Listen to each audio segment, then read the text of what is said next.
Dans le crépuscule mordant du vieux port de Nice, où les vagues murmurent des secrets et les ruelles cachent des injustices, Zélie Nguyen, une agente d'élite de la DGSU, a volontairement troqué son identité contre des haillons déchirés. Son but? Infiltrer le système judiciaire corrompu de la police de Côte d'Azur, un repère où la brutalité envers les immigrés est une routine masquée par des rapports truqués.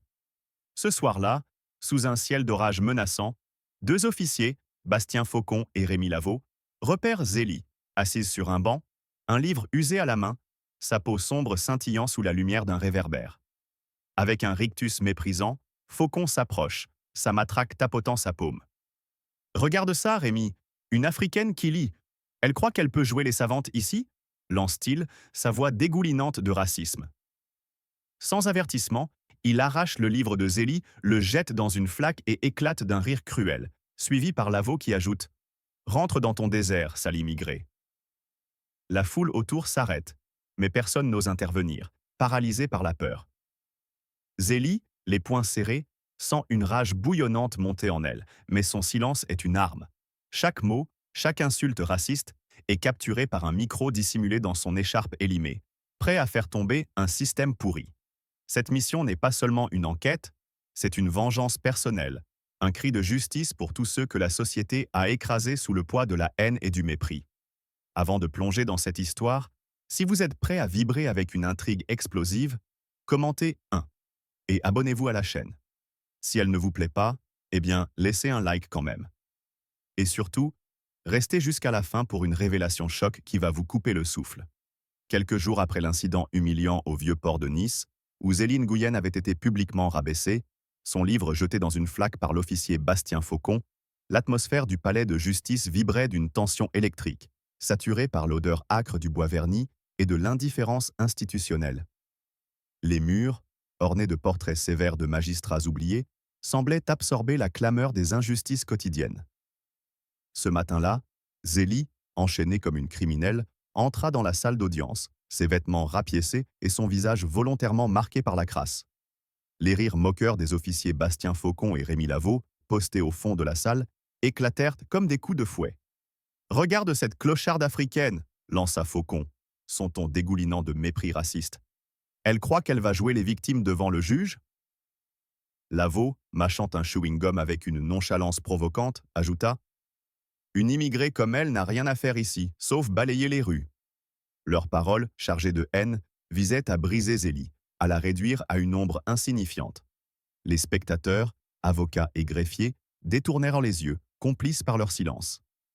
Mais sous son apparence brisée, Zélie, agente d'élite de la DGSE, était une tempête contenue, prête à faire s'effondrer ce système pourri. L'arrestation brutale au Vieux-Port, sous le prétexte fallacieux de trouble à l'ordre public et résistance à l'autorité, avait été un prélude calculé. Menottée sans qu'on lui lise ses droits, Zélie avait été traînée dans une cellule crasseuse du commissariat Côte d'Azur, où Lavaux l'avait raillée. « Ferme-la, toi, la sauvage, ou tu vas regretter d'être née. » Ce souvenir attisait sa rage, non pour elle, mais pour sa sœur Hawa, battue par des officiers similaires sans jamais obtenir justice.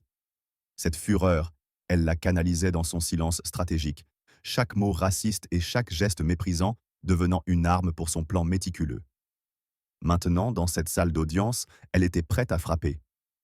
Le juge, une femme austère nommée Claire Beaumont, feuilletait le dossier avec une impatience ostentatoire. « Mademoiselle, personne », lâcha-t-elle avec dédain, refusant de donner un nom à Zélie, comme si son humanité ne méritait pas cette reconnaissance. Les rires des officiers redoublèrent, amplifiés par un troisième homme, Gilles Moreau, un vétéran du commissariat, qui murmura assez fort pour être entendu. « Elle pue la misère, cette négresse. Pourquoi perdre du temps avec une moins que rien ?» Ces mots, gorgés de racisme, étaient comme des éclairs dans l'esprit de Zélie, ravivant la douleur d'Hawa, laissée ensanglantée dans une ruelle. Pourtant, elle resta immobile, ses mains croisées sur ses genoux, son regard fixé sur un point invisible au-delà du juge. Sous son écharpe élimée, un micro cousu dans le tissu enregistrait chaque syllabe, chaque ricanement, chaque souffle de mépris. Elle n'était pas là pour répondre à leurs provocations, mais pour les laisser s'enfoncer plus profondément dans leur propre piège. L'avocat commis d'office, un homme négligé nommé Pierre Dubois, ne daigna même pas lever les yeux de son téléphone. « Plaidez coupable, marmonna-t-il. indifférent. Une amende, quelques heures de travaux d'intérêt général, et on en finit. Zélie ne répondit pas. Son silence n'était pas une capitulation, mais une lame aiguisée.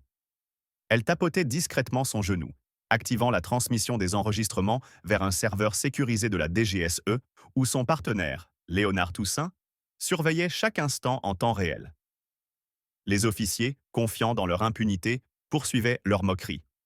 Faucon, s'approchant du banc des accusés, se pencha vers Zélie et siffla « T'es qu'une tâche ici, compris? On va te nettoyer, toi et tes semblables. » Ces paroles, crachées avec une haine viscérale, firent bouillir son sang, mais elle garda son masque impassible, ses yeux brûlants d'une détermination froide. Soudain, un incident inattendu fit basculer l'atmosphère. Un greffier nerveux, renversant une pile de dossiers dans un fracas retentissant, attira tous les regards. Profitant de ce chaos momentané, Lavaux glissa un billet plié à un gardien, un geste furtif que Zélie capta du coin de l'œil. Le gardien, un homme trapu aux yeux fuyants, s'approcha d'elle sous prétexte de vérifier ses menottes. Son souffle chaud murmura à son oreille « Si tu parles, on te fait taire pour de bon ce soir. » Cette menace, loin de l'intimider, fit jaillir une rage incandescente dans ses veines.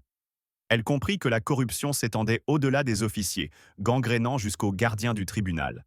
Un réseau de complicité tissé dans l'ombre. Cette découverte ajoutait une couche de danger à sa mission, mais aussi une preuve irréfutable de la pourriture qu'elle traquait. Le juge, exaspéré par le désordre, tapa du marteau. « Silence! Reprenons !» ordonna-t-elle, fixant Zélie avec un mépris à peine dissimulé. « Vous n'avez rien à dire, comme d'habitude » lança-t-elle, sarcastique. Zélie resta muette, mais son regard s'aiguisa, comme celui d'un prédateur prêt à bondir. Chaque mot raciste, chaque rire, chaque menace était une brique de plus dans l'édifice de sa vengeance.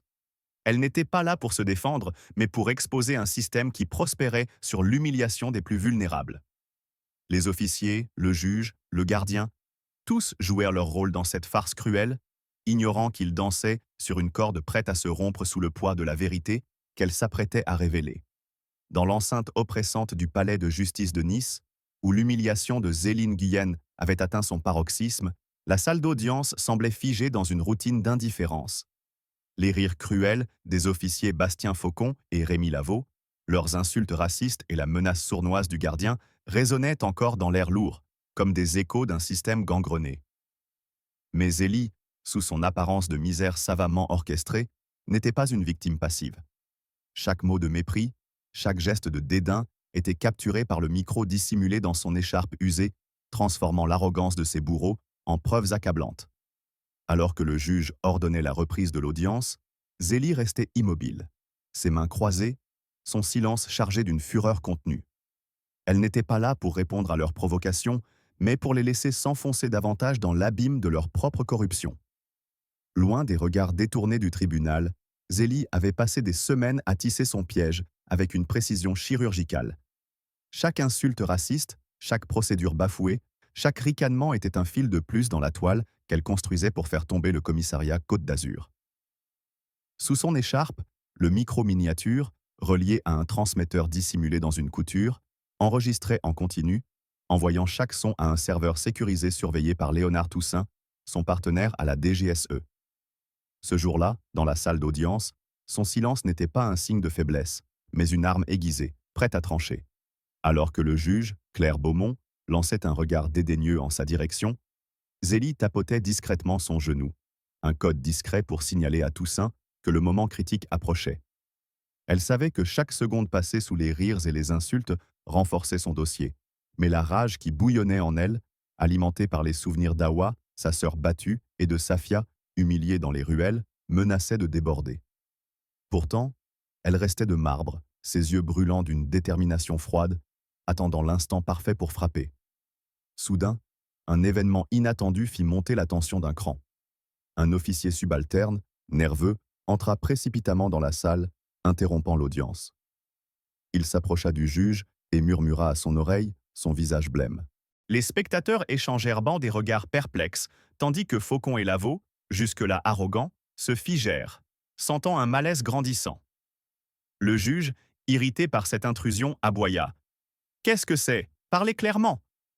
L'officier, hésitant, bredouilla. Une alerte! Un signal anonyme reçu au commissariat. Une enquête fédérale serait en cours. Un frisson parcourut la salle. Faucon, dont le rictus s'effaçait, échangea un regard paniqué avec Lavaux, qui serrait nerveusement sa matraque. Zélie, immobile, sentit son pouls s'accélérer. Elle comprit immédiatement. Une fuite, peut-être un informateur au sein du commissariat, avait capté des bribes de son opération. Cette complication imprévue ajoutait une couche de danger, mais aussi une opportunité. Si le commissariat soupçonnait une enquête, il pourrait tenter de détruire des preuves, mais Zélie était prête à exploiter leur panique. Le juge, agacé, tapa du marteau pour ramener l'ordre. Cela n'a rien à voir avec cette audience. Continuez, ordonna-t-elle, ignorant l'atmosphère électrique. Mais Zélie capta un mouvement furtif. Lavaux, discrètement, sortit son téléphone et tapa un message rapide, sans doute pour alerter un complice à l'extérieur. Ce geste, presque imperceptible, confirma ses soupçons. Le réseau de corruption s'étendait au-delà des murs du tribunal, impliquant peut-être des figures influentes de Nice. Sa rage monta d'un cran, alimentée par l'idée que ces hommes, protégés par leurs uniformes, avaient brisé des vies comme celle d'Awa sans jamais rendre de compte. Chaque mot raciste, négresse, sauvage, immigré, qu'ils avaient craché était un clou de plus dans leur cercueil, et Zélie s'assurait que chaque clou soit bien enfoncé. L'avocat commis d'office, Pierre Dubois, toujours absorbé par son téléphone, marmonna avec indifférence. « Votre silence ne vous aide pas, mademoiselle. Plaidez coupable, ou ça empirera. » Zélie ne répondit pas, mais son regard, acéré comme une lame, croisa celui de Faucon. Ce dernier, sentant une menace intangible, murmura à Lavaux.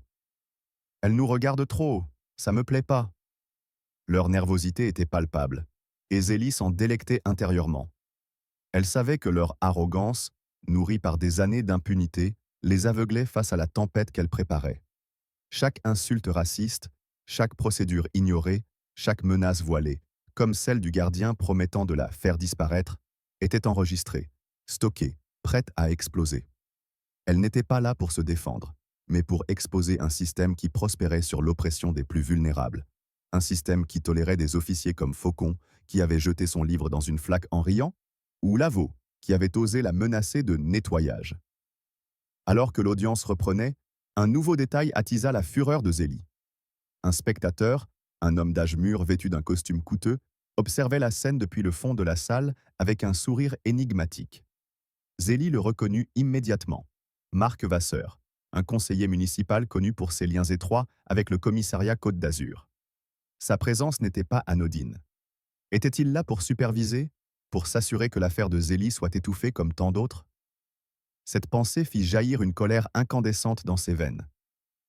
Elle comprit que son combat ne se limitait pas à deux officiers véreux, mais visait un réseau de pouvoir qui protégeait les abus racistes et les brutalités.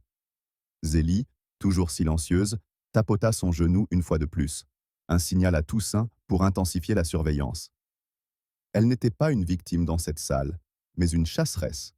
Et chaque mot, chaque geste de ses ennemis renforçait le piège qu'elle refermait sur eux.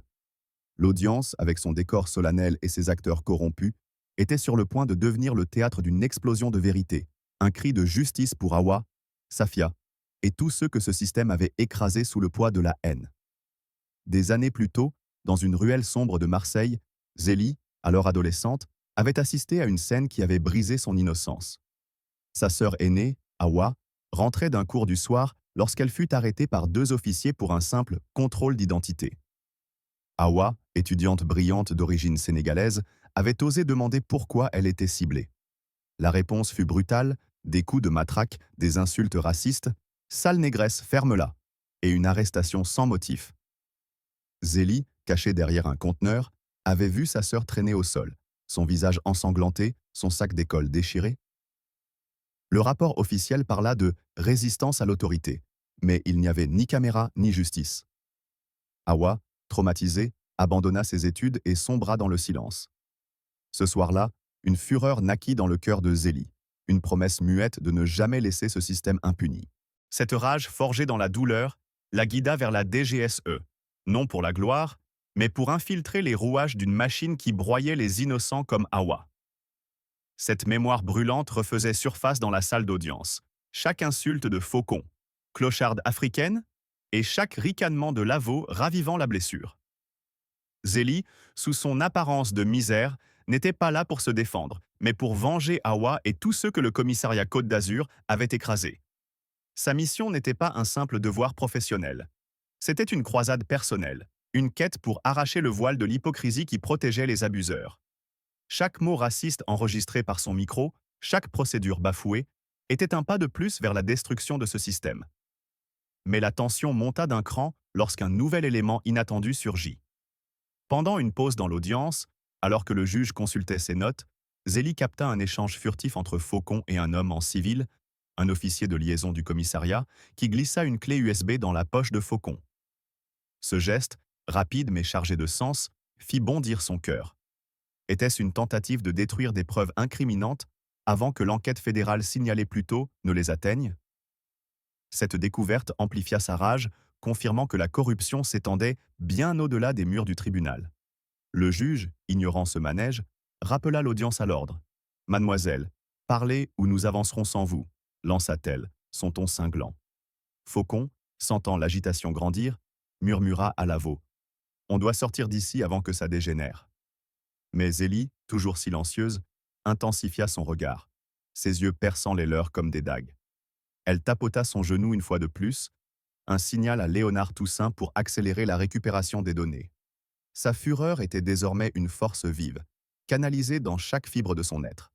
Elle repensait à Awa, à ses rêves brisés, à Safia, battue et humiliée dans une ruelle, à toutes les victimes anonymes dont les plaintes avaient été étouffées par des officiers comme Faucon, protégés par des figures comme Vasseur. Chaque insulte, négresse, sauvage, était un carburant pour sa mission, chaque menace un clou de plus dans le cercueil de leur carrière. Soudain, un autre incident fit basculer l'atmosphère. Un spectateur, une femme d'âge mûr assise au fond, laissa échapper un cri étouffé en reconnaissant Zélie. C'était une ancienne voisine d'Awa, présente par hasard pour une autre affaire. Ses yeux s'écarquillèrent, et elle murmura, assez fort pour attirer l'attention, « Mon Dieu, c'est la sœur d'Awa !» Ce murmure, comme une étincelle, déclencha un frisson dans la salle. Faucon, entendant ces mots, blêmit, son assurance vacillant. Il comprit que Zélie n'était pas une simple vagabonde, mais une figure liée à un passé qu'il avait peut-être croisé. Cette révélation accidentelle ajouta une couche de panique à l'audience, amplifiant la tension. Zélie, bien que surprise, saisit l'opportunité. Elle garda son silence, mais son regard s'intensifia, défiant Faucon de craquer sous la pression. Elle savait que cette brèche, même involontaire, affaiblissait ses ennemis, les poussant à commettre des erreurs. Le juge, agacé par ce nouveau désordre, tapa du marteau. « Silence, ou je fais évacuer la salle !» ordonna-t-elle. Mais Zélie, immobile, sentait la rage monter en elle comme une vague prête à tout engloutir. Chaque mot raciste, chaque rire, chaque tentative de la réduire à néant renforçait sa détermination. Elle n'était pas une accusée dans ce tribunal. Elle était une justicière déguisée, une bombe à retardement dont l'explosion était imminente. Les officiers, le juge, Vasseur, tous jouaient leur rôle dans cette farce cruelle, ignorant qu'ils dansaient sur un fil prêt à se rompre sous le poids de la vérité qu'elle s'apprêtait à libérer. Dans l'ombre des nuits glaciales de Nice, bien avant ce jour d'audience, Zélie avait forgé son opération avec une détermination féroce. Son plan, baptisé « Opération Voile Noir », était né d'une rencontre secrète avec Léonard Toussaint, son mentor à la DGSE, dans un café discret des hauteurs de la ville. Sous la lumière tamisée, autour d'un café amer, elle avait exposé son idée audacieuse, se faire passer pour une sans-abri pour infiltrer le commissariat Côte d'Azur, connu pour ses brutalités contre les immigrés et les plus vulnérables. « Tu vas marcher au bord d'un précipice, Zélie », avait averti Toussaint, son visage marqué par l'inquiétude. « Si ça tourne mal, la DGSE te laissera tomber. » Mais Zélie, les yeux brûlants de colère, avait répondu « Si je ne fais rien, des gens comme Awa continueront d'être écrasés. » Cette nuit-là, elle avait effacé son identité, son appartement vidé, son badge enfermé, son nom rayé des registres. Elle était devenue une ombre volontaire, une invisible parmi les invisibles, pour révéler la vérité que personne ne voulait voir. Pour mettre son plan en œuvre, Zélie avait passé des semaines à arpenter les ruelles du Vieux-Port, mémorisant les rondes des patrouilles, observant les officiers comme Faucon et Lavaux qui ciblaient systématiquement les personnes de couleur avec des contrôles abusifs. Elle avait enduré la faim, le froid mordant, et les regards de mépris des passants qui la traitèrent comme un déchet. Chaque jour, elle s'asseyait près des poubelles, un livre abîmé à la main, jouant le rôle de la sans-abri anonyme tout en enregistrant les moindres détails. Les insultes racistes, négresse, sale immigrée, lancées par les officiers, les coups portés dans l'ombre, les plaintes étouffées. Son micro, cousu dans son écharpe, capturait tout, des rires cruels aux ordres illégaux. Mais ce n'était pas assez. Zélie voulait plus qu'un dossier. Elle voulait un séisme qui ébranlerait les fondations du système. Un soir, alors qu'elle était blottie sous un pont près du port, un incident inattendu ajouta une couche de danger à sa mission. Une jeune femme, Amina, une immigrée malienne, s'approcha d'elle, tremblante, le visage marqué par des ecchymoses. Amina raconta comment Faucon l'avait arrêtée la veille, l'accusant de vol sans preuve, avant de la frapper dans une ruelle déserte. Il m'a dit que personne ne croirait une Africaine comme moi, murmura-t-elle, les larmes aux yeux. Cette histoire, si proche de celle d'Awa, fit jaillir une rage viscérale en Zélie. Elle tendit à Amina une barre de céréales, un geste de solidarité, et murmura « Ils paieront, je te le promets ». Ce moment galvanisa sa détermination. Elle ne se battait plus seulement pour sa sœur, mais pour Amina, Safia, et toutes les victimes réduites au silence par un système qui protégeait les abuseurs. Dans la salle d'audience, cette rage brûlait encore, amplifiée par chaque ricanement de Faucon et Lavaux. Alors que le juge, Claire Beaumont, insistait pour qu'elle parle, Zélie restait silencieuse, son regard perçant fixant Faucon. Elle savait que la clé USB échangée plus tôt contenait peut-être des preuves compromettantes, des vidéos de brutalité policière ou des rapports falsifiés, et que sa mission dépendait de sa capacité à pousser ses ennemis à l'erreur. Soudain, un nouveau rebondissement secoua la salle. Un officier subalterne, visiblement nerveux, entra en trombe, tenant une tablette. Il s'approcha du juge et murmura, assez fort pour que Zélie entende, « On a trouvé un enregistrement piraté dans le système du commissariat. Quelqu'un a accès à nos caméras internes. » Cette révélation fit blêmir Faucon, qui échangea un regard paniqué avec Lavaux. Zélie comprit immédiatement. Toussaint avait activé une diversion, piratant le réseau du commissariat pour semer la panique.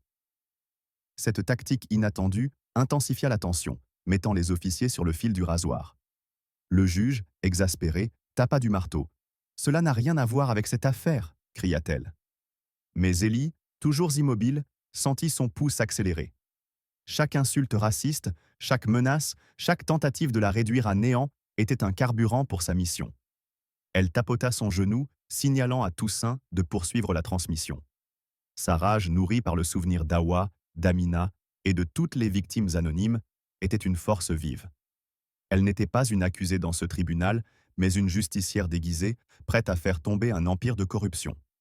Les officiers, le juge, Vasseur, tous jouèrent leur rôle dans cette farce cruelle, ignorant que le compte à rebours de leur chute avait déjà commencé. Alors que l'audience au palais de justice de Nice frôlait l'implosion, secouée par l'annonce d'un enregistrement piraté et la panique croissante des officiers Bastien Faucon et Rémi Lavaux, Zélie Nguyen restait une figure de silence glacial, son regard perçant dissimulant une rage bouillonnante. Chaque insulte raciste, chaque menace, chaque échange furtif, comme la clé USB glissée à Faucon ou la présence suspecte du conseiller municipal Marc Vasseur, renforçait son piège. Le souvenir d'Awa, sa sœur brisée, et la rencontre avec Amina, victime de la brutalité policière, alimentèrent une fureur qui la portait au-delà de la douleur physique et de l'humiliation. Son micro caché enregistrait tout, transformant l'arrogance de ses ennemis en preuves accablantes. Alors que le juge tentait de rétablir l'ordre, Zélie savait que son plan, Opération Voile Noire, atteignait un point de non-retour, prêt à ébranler le commissariat Côte d'Azur. Sous les néons blafards des rues de Nice, Zélie avait enduré des semaines de misère volontaire pour tisser son piège. Vivant parmi les sans-abri, elle avait partagé des nuits glaciales sous les ponts du Vieux-Port, ses vêtements rapiécés trempés par la pluie, son estomac noué par la faim. Chaque jour, elle observait les patrouilles du commissariat Côte d'Azur, notant les officiers qui ciblaient les immigrés avec une brutalité systématique. Les insultes racistes, négresse, sale africaine, et les coups portés dans l'ombre étaient redevenus son carburant. Sa rencontre avec Amina, battue par Faucon pour un prétendu vol, avait transformé sa mission en croisade personnelle. Mais ce n'était pas tout. Une nuit, alors qu'elle dormait près d'une bouche d'égout, Zélie avait découvert un carnet abandonné, taché de boue, contenant des notes manuscrites d'un ancien officier licencié. Ce carnet, rempli de détails sur des pots de vin et des brutalités couvertes par Vasseur, était une pièce explosive. Elle l'avait caché dans son manteau, jurant de l'utiliser pour faire tomber non seulement Faucon et Lavaux, mais aussi leurs protecteurs haut placés. Cette découverte alimentait sa rage dans la salle d'audience. Chaque ricanement de Faucon, chaque murmure de Lavaux, elle ne vaut rien, cette clocharde, était une gifle qui ravivait le souvenir d'Awa et d'Amina. Zélie, immobile sur le banc des accusés, sentait son pouls s'accélérer, mais son visage restait impassible. Son micro, toujours actif, capturait les moindres sons. Le froissement du costume de Vasseur, les chuchotements nerveux des officiers, le claquement impatient du marteau du juge Claire Beaumont. Elle tapotait son genou, signalant à Léonard Toussaint, son partenaire à la DGSE, que le moment d'agir approchait. Mais un incident inattendu fit monter la tension d'un cran. Alors que l'audience reprenait, un jeune homme, un sans-abri nommé Karim, entra précipitamment dans la salle, escorté par un gardien.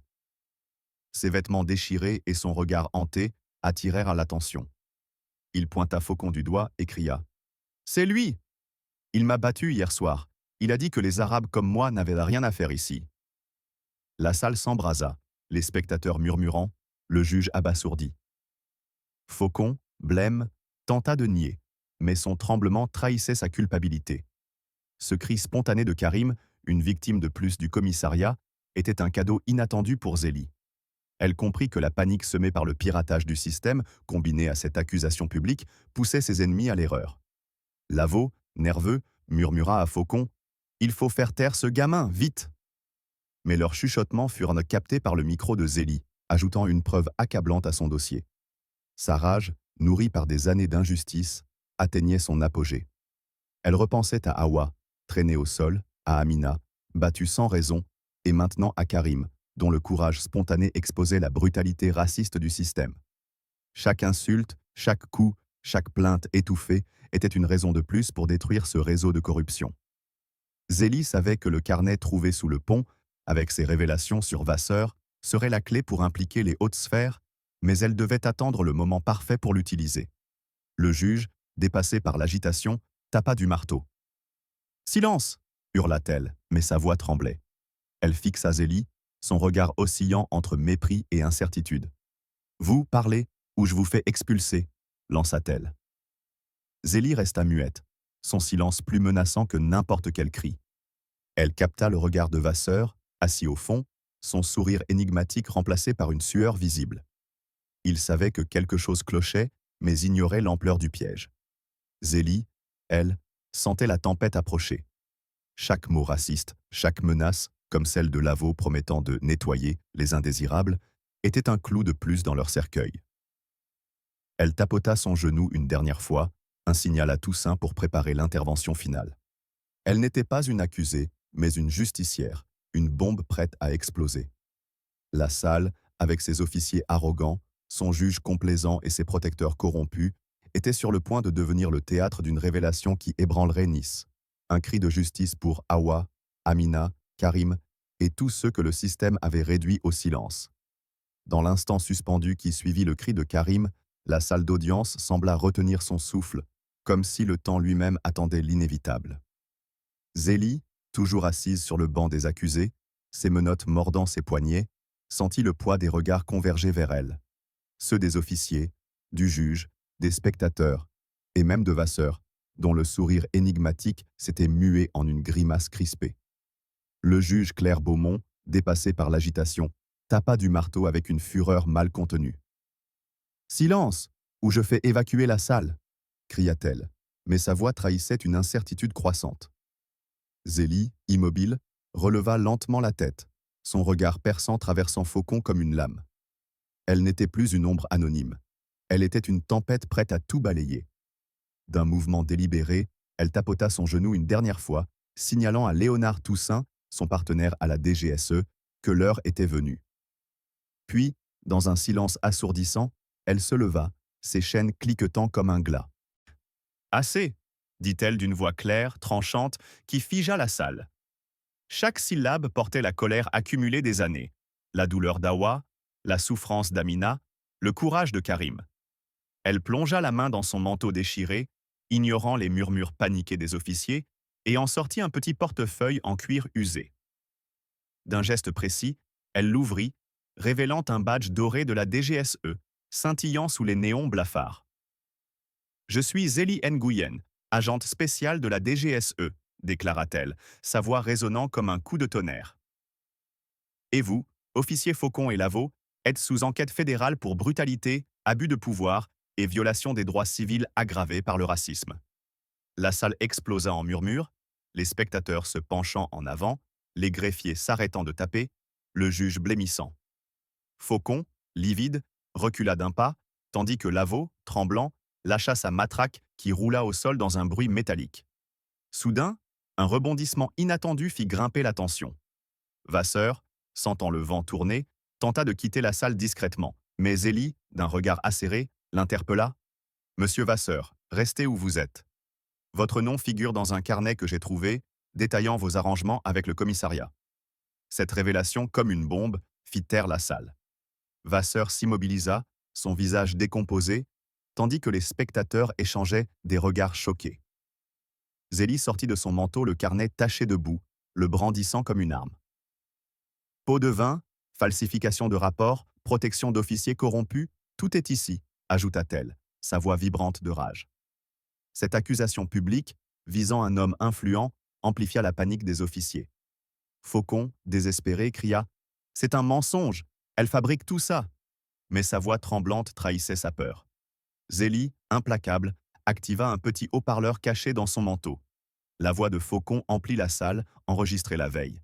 Les Arabes comme ce gamin, on les remet à leur place. Puis celle de Lavaux, riant. « Cette clocharde africaine, on va la nettoyer !» Enfin, une vidéo projetée sur un écran portable, installé par Toussaint, montra Faucon frappant Amina dans une ruelle, ses cris déchirants résonnant dans la salle. Les spectateurs retinrent leur souffle, certains pleurant, d'autres murmurant d'indignation. Karim, toujours présent, éclata en sanglots, mais son regard brillait de gratitude. Zélie, les yeux fixés sur Faucon, ajouta « Vous pensiez que personne ne vous voyait, vous aviez tort. » Le juge, secoué, tenta de reprendre le contrôle. « Ceci est irrégulier, » balbutia-t-elle, mais Zélie l'interrompit. « Ce qui est irrégulier, c'est votre tolérance pour ces abus. » Sa voix, chargée de fureur, résonna comme un cri de justice pour Awa, Amina, Karim et toutes les victimes oubliées. À cet instant, la porte s'ouvrit brutalement. Deux agents en civil, envoyés par Toussaint, entrèrent, leurs badges fédéraux visibles. « Officiers Faucon et Lavaux, remettez vos armes et vos badges », ordonna l'un d'eux. Faucon, paniqué, tenta de s'enfuir, mais un agent le plaqua au sol, ses menottes claquant dans un écho satisfaisant.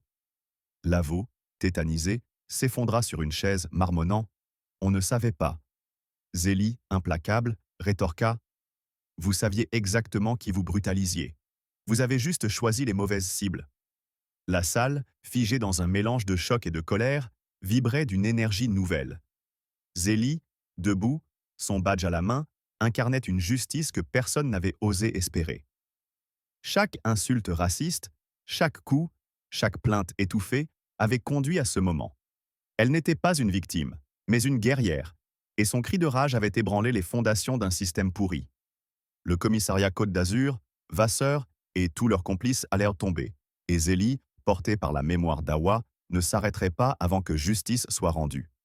Après l'explosion de vérité dans la salle d'audience du palais de justice de Nice, où Zélie Nguyen avait révélé son identité d'agente de la DGSE et exposé les brutalités racistes de Bastien Faucon, Rémi Lavaux et les complicités de Marc Vasseur, la ville entière semblait suspendue dans un silence assourdissant. Les enregistrements accablants, la vidéo d'Amina battue et le carnet compromettant avaient transformé l'audience en un tribunal de justice implacable. Faucon, menotté, et Lavaux, effondré, incarnaient la chute d'un système corrompu, tandis que les spectateurs, bouleversés, réalisaient que Zélie n'était pas une victime, mais une justicière. Pourtant, sa rage, nourrie par les blessures d'Awa, d'Amina, de Karim et de tant d'autres, ne s'éteignaient pas. Elle savait que la victoire dans cette salle n'était qu'un début et que le combat pour une justice véritable ne faisait que commencer. Dans les jours qui suivirent, Nice fut secouée par un scandale sans précédent. Les titres des journaux hurlaient « Une agente de la DGSE démasque la corruption à Côte d'Azur ».